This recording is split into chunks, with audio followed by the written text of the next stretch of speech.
Ginagawa mo? Ipapapansin sa'yo. O napansin na katatabi? Maiko, will you marry me? No. Okay. Ipapapansin ka na naman ba kaya? Hindi, no. Ikaw na kaya yung nagpapapansin sa akin. Ngayon napansin na kita, pwede mo na ako maging crush. Utak mo may ubo na naman. Maiko, Ano? will you marry me? No. Okay. Ano na namang ginagawa mo? Shh, dinadasalan na kita na sana magustuhan na kita kasi kawawa ka naman. One-sided lang kasi yung feelings mo for me eh. Akala ko ba gusto mo ko? So, ina-acknowledge mo na talaga yung presence and feelings ko for you. Will you marry me, Maiko?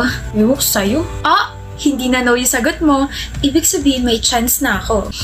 Wala. May hinahanap ka? Oh, yung pake ko. Nandito sa bulsa ko. Ako hinahanap mo, no? Feeling. Aminin mo na. Wala akong aaminin. Ako meron.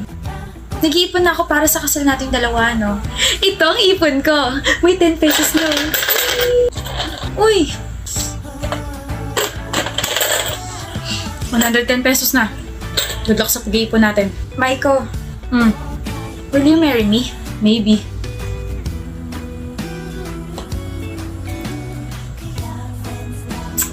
Maiko, ba't nandito ka sa building namin? Nasaan yung maliit na jar? Nandito sa bag ko. Ako na. Bakit? Itatapon mo? Akala ko ba okay na tayo? I mean, alam ko naman na one-sided pa rin yung feelings ko para sa'yo, pero Sira, di ba puno na yun? oo.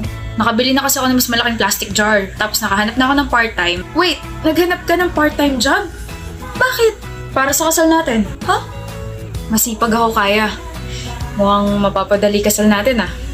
Teka, Maiko. Bigay ko sa'yo yung jar mamaya. Will you marry me?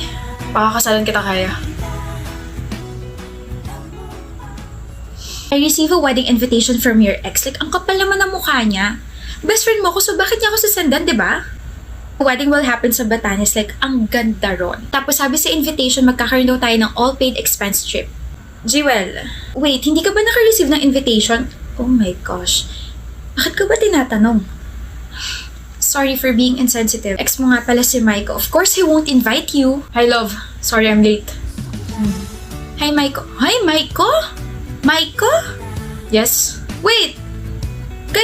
Kayo pa rin? Nag-break ba tayo, mahal? Ewan ko dyan, nagbago lang ako ng book, tsaka 7 buwan na kami hindi nagkita kung ano na yung mga pinagsasabi. Wait a minute! Di ba ikakasal ka na, Maiko? Oo, okay kaya. Tsaka hindi ako papayag na hindi siya sa akin ikasal. Huh? What did I miss? Ito yung nangyayari kapag hindi tayo masyado nakikita, no? Eh ano yun? Sabi sa invitation, Maiko and Christina. O sino si Christina? Oh.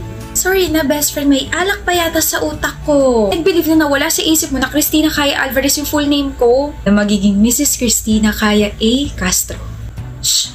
Mamaya ka sa akin. Ano ba?